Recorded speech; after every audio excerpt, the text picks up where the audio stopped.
ప్రభునేసుక్రీస్తు నామం పేరిట మీకందరికీ శుభాభివందనాలు తెలియపరుస్తున్నాను. దేవుని మహాకృపను బట్టి దేవుడు మన జీవితాల్లో అనేకమైన గొప్ప కార్యాలు దేవుడు జరిగిస్తున్నాడు.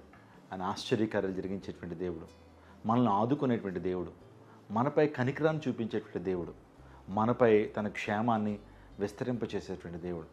తను నమ్ముకున్నటువంటి వారిని దేవాదేవుడు ఏనాడు కూడా విడిచిపెట్టాడు. పిన్నలనేమి పెద్దలనేమి తన యందు భక్తులు గల వారిని యెహోవా ఆశీర్వదించునని దేవుని లేఖనాలు స్పష్టంగా తెలియజేస్తున్నాయి. ప్రతి దినము ఒక వాగ్దానం ద్వారా మనం బలపరచబడుతున్నాం. ఈ వాగ్దానాలు దేవాదేవుడు మన జీవితంలో నెరవేర్చి మన జీవితంలో ఉన్నతమైన స్థానానికి దేవుడు నడిపిస్తున్నాడు. ఈ ఉదయకాల సమయంలో దేవుని వాగ్దానాన్ని ధ్యానం చేద్దాం. సంఖ్యాకాండము 22వ అధ్యాయం 17వ వచనం. నేను నీకు బహు ఘనత కలుగు చేసేదను. సర్వశక్తుడు, లోకాధిపతి, సర్వమును తన నోటి మాట ద్వారా కలుగు చేసినటువంటి గొప్ప దేవుడు సృష్టికర్త నీకు ఇస్తున్న వాగ్దానము, నేను నీకు బహు ఘనత కలుగు చేసేదను. ఎంత గొప్ప ఆశీర్వదించబడినటువంటి వాగ్దానం మీరు ఆలోచించండి. నీ ఘనతను రెట్టింపు చేస్తానని, నీకు బహు ఘనత కలుగు చేస్తానని దేవుడు వాగ్దానం చేస్తున్నాడు. నిజమేనండి.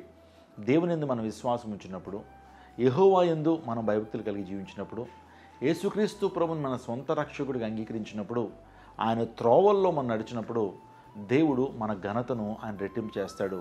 బహు ఘనతకు పాత్రులుగా మనల్ని చేస్తాడు. అబ్రహాము ఒంటరిగా కల్దీ దేశం నుంచి పిలువబడ్డాడు.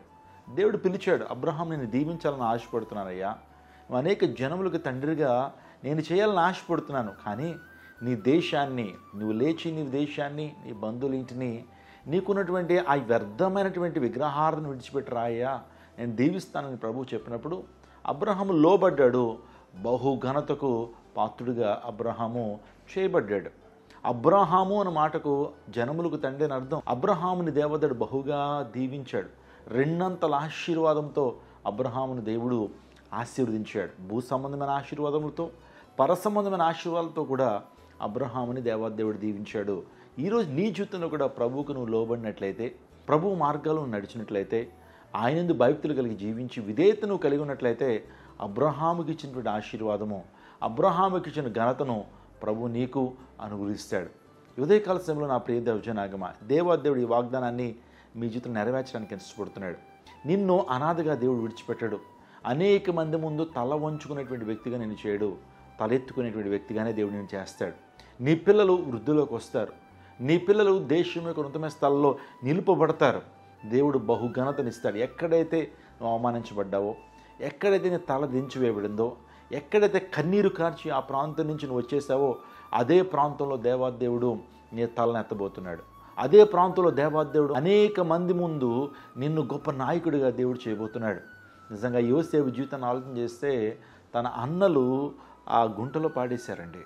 నిజంగా ఎంత భయంకరమైనటువంటి కార్యం అంటే, రక్తం పంచుకుని పుట్టినటువంటి తమ్ముడు నిజంగా అటువంటి పరిస్థితుల్లో ఉన్నా సరే ఏ ఒక్కరికి జాలి కలగలేదు. వాడు నశించిపోవాలి, వాడు పాడైపోవాలి, వాడు మరణించాలని కోరుకున్నారు సొంత తోబుట్టువులు. కానీ దేవాదేవుడు యోసేపును విడిచిపెట్టలేదు. ఎందుకు తెలుసా? యోసేపులో ఉన్నటువంటి నమ్మకత్వము, యోసేపులో ఉన్నటువంటి దేవుని యందలి భయము, యోసేపులో ఉన్నటువంటి దైవభక్తే తను ఉన్నతమైన స్థానం నడిపించింది. ఎన్నో భయంకరమైన శ్రమలు గుండా యోసేపు వెళ్ళినప్పటికీ యోసేపుని దేవాదేవుడు బహుఘనతకు పాత్రుడుగా యోసేపుని దేవుడు చేశాడు. నిన్ను కూడా దేవుడు అలా చేయడానికి ఇష్టపడుతున్నాడు. ఆయన నీ కుటుంబాన్ని కూడా బహుఘనతకు కారకుడిగా నేను చేయడానికి ఆయన ఇష్టపడుతున్నాడు. ఈ వాగ్దానాన్ని ఎత్తిపట్టి ప్రార్థన చేయండి. మీ కుటుంబాల్లో ఈ వాగ్దానాన్ని దేవుడు నెరవేరుస్తాడు. అద్భుతాలు దేవుడు మీ జీవితంలో జరిగిస్తాడు. దేవుడు మిమ్మల్ని దీవించి ఆశీర్వదించునుగాక. ఆమేన్. సకల ఆశీర్వాదములకు కారణభూతులైన మా ప్రభువా, ఈ ఉదయకాల సమయంలో నీ యొక్క మాట ద్వారా మమ్మల్ని ధైర్యపరిచినందుకు నీకు స్తోత్రాలు. ప్రభువా, మా ఘనతను రెట్టింపు చేస్తానని వాగ్దానం చేశారు. అని ఈ వాగ్దానాన్ని ప్రజల జీవితంలో నెరవేర్చండి, అద్భుతాలు జరిగించండి. నాయన, గుంటూరు పట్టణంలో జరుగుతున్నటువంటి సభల కోసం ప్రార్థన చేస్తున్నాను తండ్రి. నీ సత్యవాక్యాన్ని, స్వస్థత అభిషేక ప్రార్థనలు ఆ ప్రాంతంలో జరిగిస్తుండగా తండ్రి, అనేక మంది స్వస్థపరచబడుదురుగాక, యేసు నామములో తాకబడుదురుగాక, కార్యాలు జరిగించండి తండ్రి. ఈ వాగ్దానాన్ని ఎంతమంది చూస్తున్నారు ఇప్పుడే నీ అభిషేకం వారి శరీరంలోకి వచ్చునుగాక, వారి జీవితాల్లోకి వచ్చునుగాక. స్థిరపరచండి. స్వస్థత, విడుదల, విమోచన, ఆత్మకురుమరింపు, ఆత్మ సంరక్షణ ప్రతి బిడ్డపై ఉంచి నడిపించమని వేడుకుంటూ ఏదైనా దీవులను మెండుగా నీ ప్రజలకు ప్రసాదించండి. ఈరోజు పుట్టినరోజు జరుపుకున్న వారి జీవితాల్లో ఆయన గొప్ప ఆశీర్వాదం దీవెన అనుభవించండి. వివాహ వార్షికోత్సవాలు జరుపుకుంటున్న వారి జీవితాల్లో వారి వైవాహిక జీవితాన్ని ఇంకనూ ఆయన ఆశీర్వాదకరంగా మీరు చేయండి, దీవించండి, బలముతో నింపండి.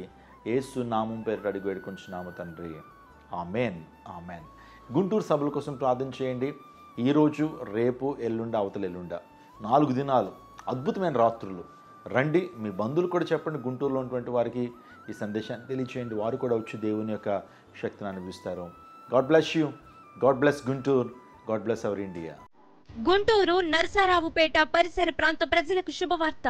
క్రైస్ట్ టెంపుల్ ఆధ్వర్యంలో గుంటూరులో శాంతి మహోత్సవాలు. జాతి, కుల, మత, వర్గ, డినామినేషన్ భేదాలు లేవు. తేదీ జనవరి 23, 24, 25, 26, 2024 అనగా మంగళ, బుధ, గురు, శుక్రవారంలలో సాయంత్రం 6 గంటలకు. స్థలం ఏసీ కాలేజ్ గ్రౌండ్స్, గుంటూరు. ముఖ్య ప్రసంగికులు ప్రపంచ వ్యాప్తంగా వాక్యం అందించి లక్షలాది మందికి దీవెనకరంగా ఉన్న మన దైవజనులు రెవరెండ్ డాక్టర్ పాల్ ఇమ్మానుయేల్ గారు మరియు శ్రీమతి నిస్సీ పాల్ గారు శక్తివంతమైన సందేశాలు అందించి ప్రతి ఒక్కరి కొరకు ప్రత్యేక ప్రార్థనలు చేయుదురు. హృదయాలను అత్తుకునే పాటలు, క్రైస్తవ నాటికలు, సాక్ష్యాలు, జవాబులు, ఇంకా మరెన్నో. శ్రీమతి నిస్సీ పాల్ గారు మరియు క్రైస్ట్ టెంపుల్ గాయని గాయకులు అద్భుతమైన ఆరాధనలో నడిపించెదరు. 50 మంది క్రైస్ట్ టెంపుల్ గాయక బృందంచే అద్భుతమైన స్తుతి ఆరాధన. తెలుగు రాష్ట్రాలలో బహుబలంగా వాడబడుతున్న గాయని గాయకులు పాల్గొని దేవుని మహిమపరిచెదరు. అందరినీ ప్రేమపూర్వకంగా ఆహ్వానిస్తున్నాము. కుటుంబాలతో రండి. దేవుడిచ్చే గొప్ప రక్షణ, స్వస్థత, అభిషేకాన్ని పొందుకొనండి. రండి, మీ దుఃఖము నాట్యముగా మార్చబడును. మరిన్ని వివరణకు సంప్రదించండి 88600999, 88627677. మీరు సిద్ధపడండి. మీతో ఉన్న సమూహాన్ని సిద్ధపరచండి. తప్పక పాల్గొని దైవ దీవెనను పొందండి.